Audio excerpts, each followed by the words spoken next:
Welcome to AI History of Western Philosophy, where we journey into the minds that shaped our world. Before we begin this particular exploration, we want to share a quick but crucial note on our process. As AI-generated content, this podcast, while like all such creations, it can sometimes confabulate, that is, present ideas as fact that may not be definitive. While our subject today is deeply philosophical, we want to be clear. We are not philosophers in the traditional sense. Our mission at AI History of Western Philosophy, beyond just pointing you to the original sources, is really to experiment with philosophy as material, to explore its possibilities and maybe generate new avenues for thought. Think of us as your guides, helping you understand complex ideas in their historical context, not as the final word on truth. So with that in mind, get ready for a fascinating journey. Today we're embarking on an exploration into the mind of a truly monumental figure from pre-Socratic thought. Empedocles of Acragas. He lived mid-5th century BCE. A giant, really. Absolutely. And this wasn't just any thinker. Empedocles faced what many of his contemporaries might have considered, well, an impossible philosophical challenge. You really have to picture the intellectual landscape back then. Exactly. On one side, you had Parmenides. Right. With his radical, unyielding view. No change, no plurality, just one eternal, unchanging reality. Everything else. Illusion. Total illusion. And then on the other side, Heraclitus. Mr. Flux himself. Constant change, perpetual motion. You can't step into the same river twice, that whole idea. These two positions seemed, well, utterly irreconcilable, didn't they? It created this deep chasm in early Western philosophy. A real impasse. Many philosophers were sort of paralyzed, dismissing the senses entirely or just falling into skepticism. And then Empedocles steps in, and his solution, well, it wasn't just some clever compromise trying to split the difference. Not at all. It was much more ambitious. A remarkably sophisticated, you might even say completely integrated system. Integrated how? Well, things we tend to separate now, physics, cosmology, theology, ethics. For Empedocles, they weren't just connected. They were what? Fundamentally blurred? Fundamentally blurred, yes, into a single cohesive worldview. It's extraordinary. He built a universe where the very stuff it's made of is divine. Divine, wow. And where our personal struggles, our spiritual journeys, are a direct reflection of these huge cosmic forces. So what does this all mean for you, our curious listener? Today, we're going to unpack how Empedocles managed to construct a universe, explain the origins of life, and then connect it all to the very purpose of human existence, and even, well, what he saw as the path to salvation. It's really an attempt at a total explanation of everything. Indeed. And to frame our mission for this exploration, it's vital to see Empedocles as a thinker who dared to provide nothing less than a total explanation of the cosmos. A logos, a comprehensive rational account, an overarching theory that unified all aspects of reality into a single vision. A single vision, that's the key. Exactly. So our goal today is to meticulously explore how his seemingly disparate ideas, the intricate physical universe he described, with its elemental components and cosmic forces. And then the profound individual soul's journey he laid out, with its cycle of exile and purification. How these are, in fact, two sides of the very same coin. Okay. And this reveals, I think, a surprisingly modern way of thinking about the universe and our place in it, even if his specific mechanics seem, well, ancient to us now. How so modern? Well, Empedocles' brilliance lies precisely in this holistic approach. He didn't compartmentalize knowledge like we often do today, neatly separating science from religion or ethics. Right, we put things in boxes. We do. But for him, the divine, the material, the ethical, the psychological, it was all inextricably intertwined. It reminds us that ancient philosophy rarely drew those sharp distinctions we take for granted. He saw the universe as an active, living entity imbued with purpose, and our lives as absolutely integral to its grand eternal drama. The Empedoclean cosmos, a universe of divine roots and cosmic forces. Okay, so let's begin our journey at the foundational level. The building blocks of Empedocles' universe. How did he answer Parmenides? How did he explain change and plurality while keeping some kind of permanence? Well, his ingenious answer was to introduce what he called 4 eternal roots. Rhegiomata in Greek. Roots, okay, not elements. No, that's a crucial historical point. He never used the term element, stoichein. That word, and really the concept of inert elements, that was Plato much later. Okay, so roots, which are? Fire, air, water, and earth. And the key thing is they are eternal, uncreated and indestructible. So Parmenides gets his permanence there. Nothing truly comes from nothing or vanishes completely. Exactly. What we perceive as birth, growth, death, change, a tree growing, a rock eroding. That's simply the Success. mixing, a dial axis separation. These eternal roots just combine and recombine in different proportions. So a person, a living being, is just a temporary mix of fire, air, water, and earth. A temporary combination, yes. When that being dies, the combination dissolves, but the roots themselves, they persist forever. They just rearrange into new things. But wait, you said earlier the universe was divine. How does that fit with these four roots? They sound kind of physical. Well, here's where it gets really fascinating. These aren't just static building blocks. Empedocles imbues them with something far more profound. Okay. These roots are far from inert substances. He explicitly identifies them with major deities. Deities, like actual gods. Yes. Zeus for fire, Hera for air, Adonis, that's another name for Hades for earth, and a Sicilian goddess, Nestis, for water. Wow. Okay, hold on. So the world is literally built from gods. Quite literally. His physics isn't just about matter, it's a theogony, a story of birth and actions of divine beings. That's incredible. So it's not just poetry. He meant this. It seems so. It signifies that these roots possess an active divine nature. They are the fundamental powerful forces constituting reality. They aren't just part of the divine, they are divine. And the implications of that are huge, aren't they? Because it forces us to rethink any purely materialistic reading of Empedocles, especially through our modern lens. Yeah, you can't just say, oh, four elements like early science. Exactly. When you recognize the intrinsic divinity of these roots, it means the universe is inherently alive. It's imbued with active fundamental powers right from its foundation. A living cosmos. A living, breathing, divine cosmos. Not some mechanical clockwork thing operating impersonally. The very fabric of existence is sacred, active, purposeful. That's so different from how we think about fundamental particles now, isn't it? Which are usually seen as kind of passive, just following laws. A profound distinction. For Empedocles, the roots are the laws. They are the active principles. They are the divine. So when you look at a flame or feel the earth, You're experiencing Zeus or Adonis. in their fundamental forms, yes, in a very real sense. It's this beautifully integrated vision that completely blurs our lines between science and religion. It really is a transformative way to see the world. And it gets even more compelling when we look at the forces that move these divine roots, right? The things that drive the whole cosmic show. Absolutely. He introduces two equally eternal and equally divine cosmic forces: love, Philia, and strife, Neikos. Love and strife. Okay, so love brings things together. Precisely. It's the principle of attraction, unification, harmony, synthesis. It draws the roots together, binding them into the complex compounds that make up everything we see: mountains, trees, us. And strife does the opposite. Yes. Strife is the principle of repulsion, division, discord, analysis. It's the force that tears things apart, dissolves structures, segregates the roots. It causes like to separate from unlike eventually. Now, it's vital to understand you said these aren't just abstract concepts, right? Or like moral allegories. Not primarily, no. Empedocles conceived of them as actual physical powers. They pervade the entire cosmos.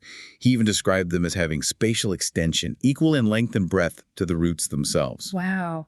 So they're substantial. They take up space. That seems to be the implication. They are the fundamental causal laws, the physis of the universe. Think of them as the cosmic push and pull, the ultimate architects of creation and destruction, always at work.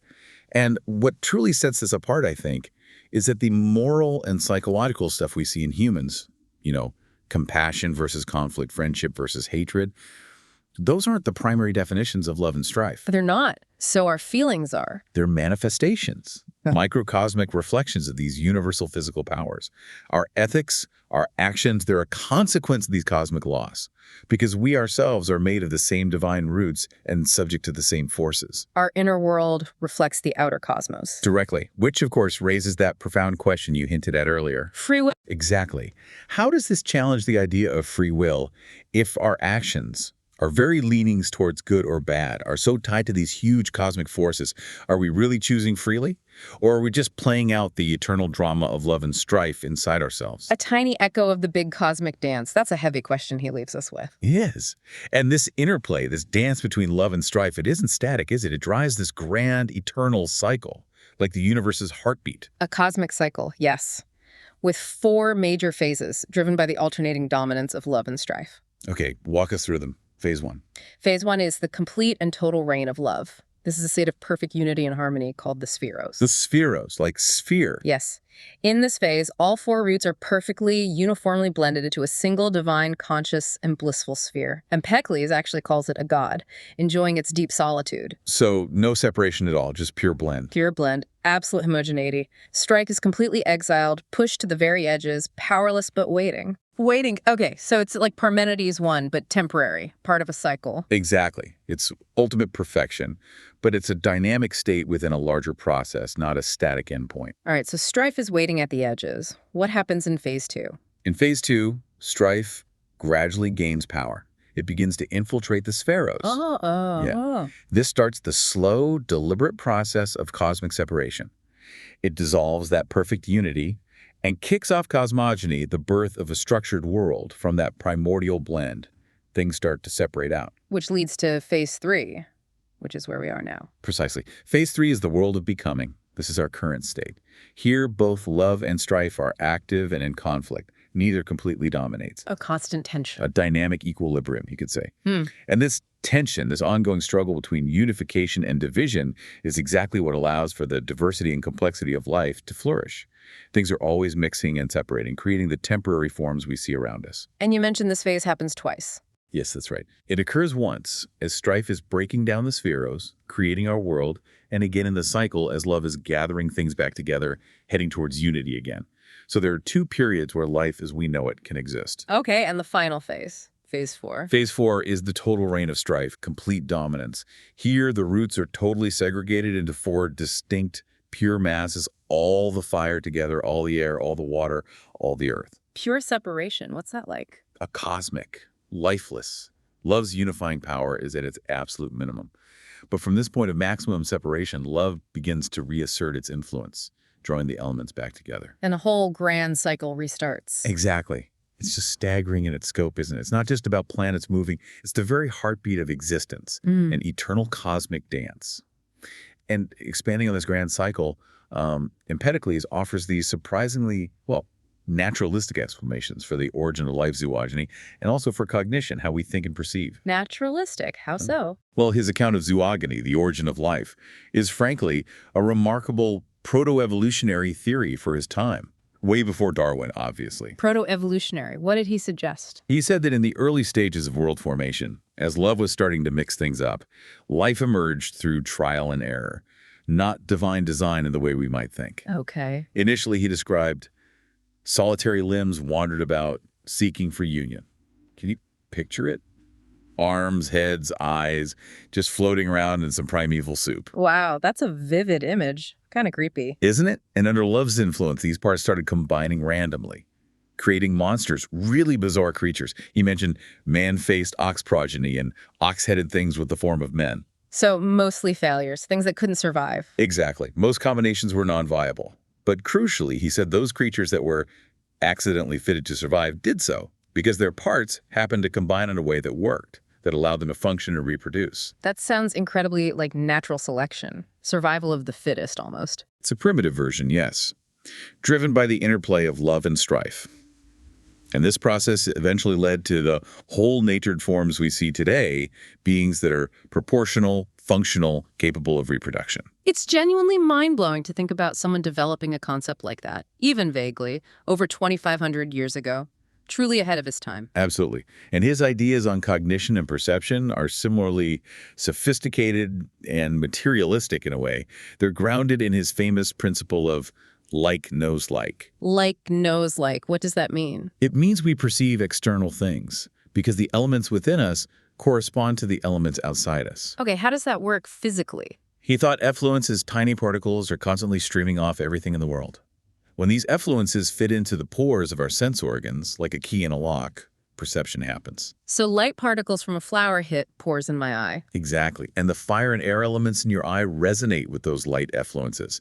If you touch something cold, cold effluences from the object interact with corresponding elements in your hand. He actually wrote that down. He did. There's a famous fragment. For it is by earth that we see earth, by water, water, by ether, divine ether, and by fire, destructive fire. And fondness by fondness, and strife by baleful strife. Even emotions. Fondness and strife. Apparently so. It suggests even our understanding of abstract principles work through this elemental resonance, and this extends to thought itself. Where did he think thought happened? He located thought in the blood around the heart. Why? Because he considered blood the most perfect and balanced mixture of all four roots in the body. So thinking is basically a well-mixed blend of elements reacting to the world. That's the essence of it. It just shows how deeply integrated his physical system is. Even consciousness arises from elemental composition and interaction. No separate floaty mind like we might think of today. It's all part of the physical cosmos. 2. The Daimon's dilemma. Exile, rebirth, and purification. Now, running in powerful parallel to this grand, impersonal story of the cosmos, Empedocles presents a deeply personal, spiritual drama. It concerns the fate of the individual soul, or what he calls the daemon. The daemon. Okay, so this is the individual aspect. Yes, and he makes this extraordinary, almost shocking claim. We are daemons, divine or potentially divine spirits. We are divine spirits. That's his view. We've fallen from a state of grace.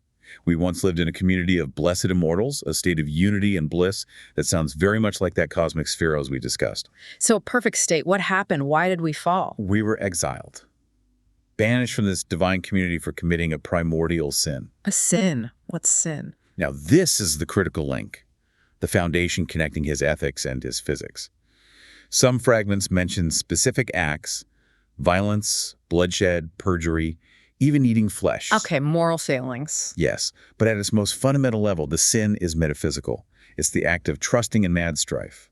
Many strife kouzunos. Trusting in strife, the cosmic force of division. Exactly. It's not just a bad choice. It's a profound ontological error, an alignment of the daemon's will with the cosmic principle of division and discord. So the violence and meat eating, they're just symptoms. They're the inevitable consequences, the behaviors that flow from that deeper allegiance to strife. The fall from divinity is basically a microcosmic replay of strife, shattering the cosmic spheros. Our inner unity breaks down, just like the cosmos does. Wow. And what does this all mean for us then in our lived experience, our suffering, our mortality? He suggests it's not arbitrary. It's a direct, almost mathematical result of choosing division over unity, of aligning ourselves with cosmic strife. So our very existence in this world of becoming, this changing, often painful world, that's the result. It's a sign of this underlying metaphysical wound, yes. A direct consequence of a fundamental choice that has profound physical manifestations in where and how we exist. And the punishment for siding with strife, what is it? A long and arduous exile. He speaks of thrice 10,000 seasons. Thrice 10,000, that sounds like 30,000 years. That's how scholars generally interpret it, a staggering amount of time. During this period, the fallen daemon is separated from the gods, but it's not static damnation. It's worse, perhaps. Worse. It's a relentless, often painful cycle of reincarnation. Metempsychosis. Reincarnation, so the daemon keeps coming back. Yes, condemned to wander through the painful paths of life, taking on all sorts of forms of mortal things through time. Empedocles himself famously claimed he'd been, in past lives, What did he claim? a boy and a girl, a bush and a bird, and a silent fish in the sea. Whoa, boy, girl, bush, bird, fish, that covers everything. It emphasizes the vast range of forms this exile could take. The body, in this view, isn't you. It's just an alien garment of flesh. An alien garment, like temporary clothes. A temporary, often burdensome vessel for the true divine self, the daemon, as it endures its long penance. And what's particularly profound here, again, is how physically grounded this is.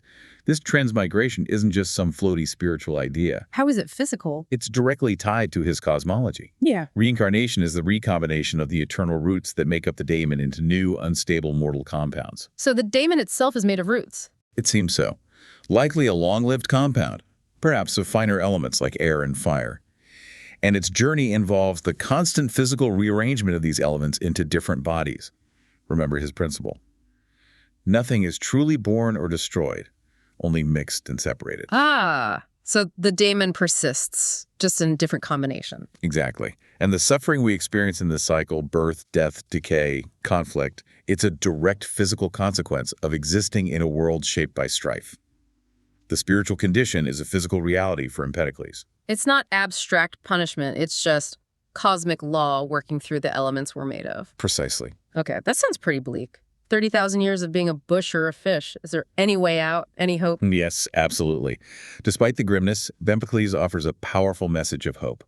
a clear path to escape rebirth and ultimately return to divinity. How? What's the path? It's the path of purification, katamoi. Purification. Okay, what does that involve? At its core, it involves ethical injunctions, a deliberate, active rejection of Strife's works. Well, the most prominent example is the absolute prohibition on killing any living creature and adopting a strict vegetarian diet. Why vegetarianism specifically? Because remember, all living things, plants, animals, are potential vessels for other fallen daimons undergoing their exile. Ah, so killing or eating flesh is like harming your own kind, harming another exiled soul. Exactly. It's a horrific act against your own kind, a perpetuation of the original sin of bloodshed, and it deepens your alignment with Strife. So it's not just a moral rule, it's like practical physics, a technique to lessen strife and cultivate love inside yourself. That's a great way to put it. It's a literal realignment with the fundamental good force of the cosmos. Precisely. And purification might also involve more than just ethics. Some hints suggest physical practices too, maybe ritual immersions or ascetic disciplines aimed at reharmonizing the Daimon's own elemental makeup. Retuning yourself to the cosmos. Something like that. By diligently following this path, nonviolence, compassion, purification, the Daimon can progressively ascend. Ascend. Through the hierarchy of mortal lives. You'd be reborn into increasingly higher, purer forms, eventually reaching the status of seers, bards, doctors, and lords. The best kind of humans, essentially. The most respected and perhaps most purified rules, yes. And from there, the final step. You bloom as gods, achieve liberation from the cycle, and rejoin the immortal community you fell from. Now, this brings us to an important nuance. Is this primordial fin just a one-off event in the distant past that started it all? Or is it ongoing? Good question. Do we keep sinning, keep choosing strife? Scholarship suggests it's very much an ongoing, continuous internal battle. Empedocles himself speaks of trusting in mad strife in the present tense, as if it's happening now. So purification isn't just paying off an old debt. It seems not. It's a constant, active struggle against a pervasive cosmic force. Strife is out there in the world, yes, but it's also in here, inside the psyche, constantly tempting us. So our agency, our free will is complex. We're always being challenged by strife. Perpetually challenged. Ethical life, for Empedocles, isn't a state you achieve, it's constant vigilance, a moment-to-moment choice to align with love over strife. 3. Unifying the split personality. The Strasbourg Papyrus paradigm shift. Okay, so we have this incredibly rich picture now. The cosmic cycle of love and strife, the 4 divine roots, and this parallel journey of the fallen daemon seeking purification. But for centuries, scholars didn't see it this way, did they? They saw a kind of split personality. That's right. For a very long time, the standard view divided Empedocles' surviving fragments into 2 completely distinct poems. 2 poems, which ones? On Nature, which is supposed to be his science book, physics, cosmology, zoogony, and purifications, his religion book focusing solely on the daemon, sin, reincarnation, vegetarianism. Ah, so they put all the physics stuff in one box and all the spiritual stuff in another. Exactly. It seemed neat, fit nicely into modern academic categories. The fragments about roots and the cycle went into On Nature, painting him as a rational proto-scientist. And the bits about the soul's journey and not eating meat went into purifications, making him sound more like a mystic, maybe Pythagorean. Precisely. And this created this image of contradiction. How could the same guy write both? The famous scholar Charles Kahn put it perfectly. What did he say? He said, roughly, Empedocles, the philosopher of nature, and Empedocles, the prophet of transmigration, are each intelligible when taken separately. Together, they seem to compose a split personality whose 2 sections are not united by any essential link. A split personality. It's like trying to understand a machine by keeping the instruction manual completely separate from the spiritual guide. How could they be connected? That was the puzzle. And, well, the answer turns out to be that the puzzle was of our own making. This traditional division stems directly from us imposing our modern categories, science versus religion, onto ancient thought. We were projecting our own divisions onto the past. Pretty much. The sharp distinction we draw today just didn't exist for pre-Socratic thinkers. Their whole project, the Periphusios Historia, the inquiry into nature, was inherently holistic. Inquiry into all things. All things, exactly. They weren't just describing phenomena. They were seeking the fundamental principles of everything, cosmos, gods, soul, ethics, all seen as inseparable parts of a single reality. So assuming he wrote 2 separate books for science and religion, was to fundamentally misunderstand his entire intellectual framework. It raises that crucial question, doesn't it? How often do our modern biases distort our understanding of the past? In this case, quite a lot. And then came the bombshell, the thing that changed everything, the Strasbourg Papyrus. Yes, one of the most exciting archaeological finds for classical scholarship, discovered in the 1990s. It contained new fragments of Empedocles' work. And why was it so significant for this split personality problem? Two key reasons. First, it included a long passage that was clearly a direct continuation of a famous fragment, B17, Okay. which ancient commentators explicitly cited as belonging to Book 1 of On Nature. So this new stuff was definitely from the physical poem, no doubt about it. And the second reason, the real kicker. The kicker was that these new sections of On Nature, the physical poem, were not just about cosmology or physics. They were interwoven with themes previously thought exclusive to purifications. Like what? What did they find? Specifically, right there in the middle of the physical section, it contained a passionate first-person cry of despair over the sin of meat eating. No way. A core theme of the Daimon's journey, right in the physics book. Exactly. It was a total mic drop moment in Empedoclean studies. Yeah. It completely rewrote our understanding. Indeed, it was a profound paradigm shift. The Strasbourg Papyrus definitively proved that Empedocles did not segregate his themes. The personal spiritual drama of the fallen Daimon was woven directly into his cosmological poem from the very beginning. So the problem of his unity wasn't his problem, it was ours. It was an artifact of a flawed scholarly tradition, built on anachronistic assumptions, on our modern habit of putting things in boxes. The consensus now has largely shifted. To what? One big poem. To the view that Empedocles presented a single, unified philosophical system, likely in one major work, where physics and soteriology, the doctrine of salvation, were absolutely inseparable. So were we projecting our distinctions onto the past? The answer is a historically demonstrable yes. The papyrus let the text speak for itself, revealing this truly integrated vision that we'd missed for centuries. 4. The interwoven fabric, how cosmology grounds soteriology. Okay, so now that we've set aside that old, unhelpful division, we can really appreciate the deep structural integration in Empedocles' thought, the relationship between his cosmology and his soteriology, his doctrine of salvation. It's not just analogy, is it? No, it sounds much tighter than that. It is. His entire physical system provides the necessary causal and explanatory foundation for the spiritual journey of the Daimon. What's really illuminating here is that the Daimon's exile isn't abstract, it's a physical odyssey. It unfolds within the material world, a world governed by that cosmic cycle. Those thrice 10,000 seasons, they're spent here in the world of becoming. Exactly. The phase where Strife's influence creates the temporary mortal beings we inhabit. And metempsychosis, reincarnation, is therefore directly grounded in his physics. Remember the principle. Nothing truly comes into being or perishes, only mixing and separation of the eternal roots. Right. That applies to the Daimon too. Yeah. It's a long-lived compound, probably finer roots like air and fire, housed in the alien garment of a mortal body. Reincarnation is the physical process of these roots being endlessly reconfigured into new mortal forms. From one body to the next. Yes. And the suffering involved birth, death, conflict isn't a supernatural curse. It's a direct physical consequence of existing in a world physically shaped and dominated by strife. The spiritual condition is a physical reality. The link is causal, not just metaphorical. Absolutely. And the correspondence between the macrocosm, the universe, and the microcosm, the soul, is so precise we can actually map it out point by point. Okay, this mapping sounds useful. It's like that philosophical GPS for the soul you mentioned. Let's try it. We'll go through key aspects. I'll name the macrocosm part. You connect it to the microcosm, the Daimon's journey. Sounds good. Let's do it. All right.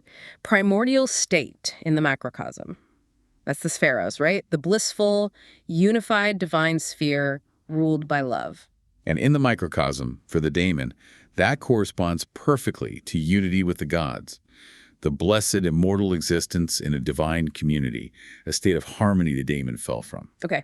Principle of unity in the macrocosm. Philia, love, the cosmic glue holding things together. Which parallels in the microcosm the alignment with love. The ethical path that the Daimon must follow.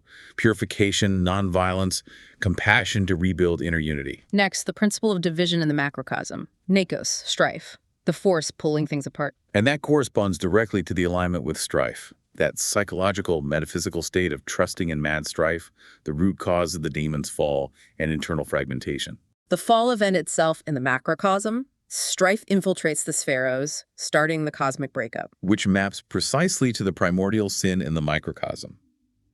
The Daimon commits that crime by trusting in strife, leading to its exile and fragmentation. The state of exile in the macrocosm, that's the world of becoming, this realm of temporary, mixed-up, mortal things. And for the Daimon, this means reincarnation, being trapped in that alien garment of flesh, cycling through all sorts of forms of mortal things. The ultimate goal, or telos in the macrocosm, the eventual return to the perfect unity of the spheros when love wins out again. While for the Daimon, the goal is purification and return, escaping the painful cycle to rejoin the gods and regain its divine nature. And finally, the mechanism of knowledge in the macrocosm, the principle of like knows like. We know earth by the earth in us, etc. Which for the Daimon becomes knowledge of physis. Understanding these cosmic principles, love and strife, isn't just intellectual. It's absolutely necessary to navigate the path of purification and achieve salvation. Wow, seeing it laid out like that, the unity is undeniable, isn't it? No splitting them apart. They're the same story told on two different scales. Exactly. And what's truly remarkable here is how Empedocles uses this unified system to provide a single, powerful explanation for evil, for suffering, in both the physical and the moral realms. And that explanation is? Strife, the cosmic force of strife. Cosmically, strife is the destroyer, shattering the spheros, bringing division, decay, and the messy world of becoming. And morally? Morally, it's the same force. It corrupts the Daimon's will. Trusting in strife is the root of sin. Its ongoing influence causes all suffering, impurity, and conflict in the soul's journey. So evil isn't just an absence of good or an illusion. No, for Empedocles, it's much more real than that. He's one of the first Western thinkers to posit a metaphysical origin for evil. Strife is an active, eternal principle, coeval with love in constant struggle. The problem of evil is baked into his natural philosophy, into the very fabric of reality. And conversely, love must be the principle of all good. Precisely. Love is the source of all good, order, desirability. Cosmically, love is the creative force, binding elements, creating harmony, generating the divine spheros. And ethically? Ethically, love is both the goal and the means of salvation. The whole program of purification, nonviolence, compassion, vegetarianism is a rigorous discipline for aligning the Daimon with this unifying cosmic force. Which creates that naturalized ethics you mentioned. Exactly. Ought derives directly from is. How you should act comes straight from how the cosmos is structured. Acting with love isn't just nice. It's a practical instruction for navigating nature's forces towards well-being and liberation. And connecting this back to knowledge, that like knows like principle isn't just about seeing flowers or feeling cold. It becomes a crucial mechanism for salvation itself. How so? Well, to truly understand the cosmos, your own internal elemental mix needs to be balanced, pure, untainted by strife. An intellect clouded by strife literally can't perceive reality correctly. It can't grasp the truth about love and strife. So purification helps you think clearly, helps you gain knowledge. It's essential for it. And conversely, understanding the cosmos, really learning about the roots, the cycle, love, strife, that knowledge is absolutely essential for the Daimon to grasp its own situation and understand why purification works. You need the theory to understand the practice. Perfectly put. In summary, knowledge of physics isn't an end in itself for Empedocles. It's the necessary intellectual foundation for successfully practicing ethics and achieving liberation. You can't consciously choose love without first understanding what it and its opposite truly are and how they shape everything. V, purpose, and primacy. Physics as the map for an ethical quest. Okay, so we've established this incredible integration. Cosmology and soteriology, physics and ethics, they're completely interwoven. But that leads to a deeper question, doesn't it? We might be tempted to ask which came first or which is more fundamental. Right, the question of primacy. But as we've seen, asking it in terms of simple chronological or even logical priority might be a mistake. It risks falling back into those anachronistic splits. Because they're mutually constitutive. They define each other. Exactly. So perhaps a more productive question is about the ultimate purpose, the telos, the final aim of his entire philosophical project. Which component serves the aims of the other? And considering the way he writes, often addressing his pupil Pausanias directly, it feels very instructional, doesn't it? It does. The didactic tone is strong. It suggests a transformative, pragmatic purpose he's offering, a way of life, a path to liberation. It feels less like just describing reality and more like giving a guide to navigate it and improve your state. Precisely. And a growing body of contemporary scholarship leans strongly in this direction. It suggests Empedocles' primary concern was profoundly human-centered. He was tackling fundamental existential questions. What's our real place in this huge, cyclical cosmos? And maybe even more urgently, how can we escape suffering and achieve a better state of being, maybe even become divine again? So the physics isn't just for its own sake.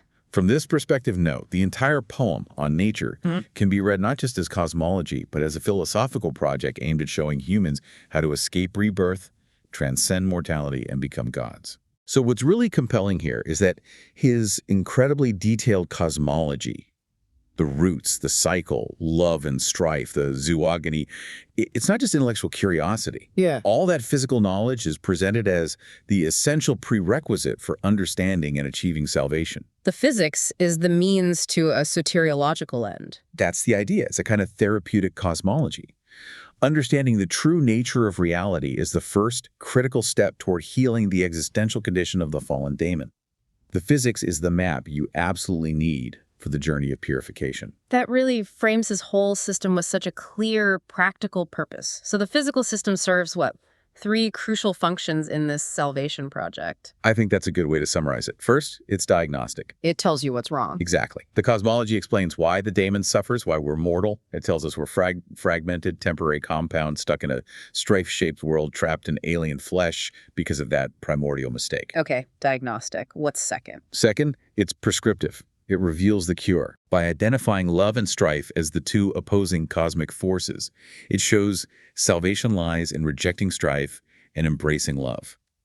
The ethical rules don't kill, be vegetarian aren't arbitrary. They are rational, effective techniques for manipulating these fundamental forces within yourself. Makes sense. And third? Third, it's motivational. It provides the incentive. By showing us what's at stake. Precisely. The cosmology vividly portrays the painful paths of life in the endless cycle of reincarnation. And it contrasts that sharply with the bliss of the spheros and the divine community, the Daimon's true home and ultimate goal. It gives you a powerful reason to undertake the difficult path of purification. So in conclusion, that question of which came first, physics or ethics, it really is, as you said, a category error for Empedocles. His moral spiritual teachings and his physics metaphysics are just 2 inseparable facets of a single unified vision. Mutually dependent, reciprocally illuminating. Perfectly said. They form a coherent, organic whole. The ethics would seem random, maybe even pointless, without the physics to explain their cosmic significance and why they actually work. Why avoid meat if not for the physical reality of reincarnating daimons governed by strife? And the physics. The physics, while fascinating, would be a descriptive but ultimately kind of empty narrative without the Daimon's drama, without that ethical and soteriological quest to give it meaning and urgency. Why care about the cosmic cycle if it doesn't impact us? So the impact is entirely reciprocal. The physics provides the rational foundation for the ethics, making the spiritual journey make sense. But it's the ethical quest, the drive for salvation, that gives the ultimate purpose, the telos, to the whole system. Empedocles didn't develop physics, then decide on ethics. It seems he developed a comprehensive philosophy of nature in order to provide a rational basis for a practical way of life. A way to lead the fallen soul out of suffering and back to divinity. Exactly. So the inquiry into physics, understanding the cosmos, isn't just intellectual curiosity for him. It is the foundational act of the ethical project itself. Outro. What an incredible journey into the mind of Empedocles. He achieved something truly profound, didn't he? Building this single, unified system where the very fabric of the cosmos determined the fate and the path of the individual soul. It's breathtakingly ambitious. It really is. We've seen that profound integration. The divine roots, the cosmic forces of love and strife, the eternal cycle of worlds, and the personal journey of the Daimon, all dancing together in this perfect, if intricate, harmony. He gave us a proto-evolutionary theory, A metaphysical explanation for evil. and a deeply integrated path to salvation, all within one grand vision. It truly redefines what philosophy could be in the ancient world. And this deep dive into Empedocles, I think it offers a really powerful reflection for us today. He showed his audience how understanding the fundamental forces of his universe was absolutely essential for ethical living and personal salvation. So it makes you ask, in our own lives, what fundamental forces do we believe govern reality?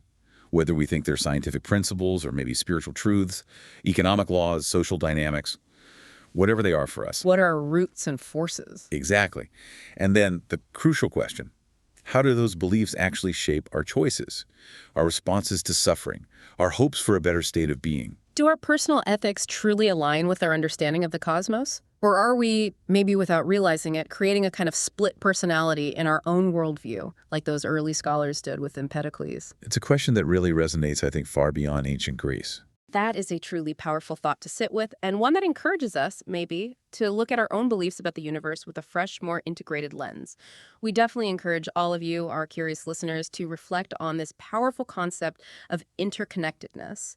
If you're inspired to dig deeper into Empedocles' original fragments, which are fascinating in themselves, or the ongoing scholarly discussions, please do explore the sources we've drawn upon. Thank you so much for joining us on this episode of AI History of Western Philosophy. We'll see you next time.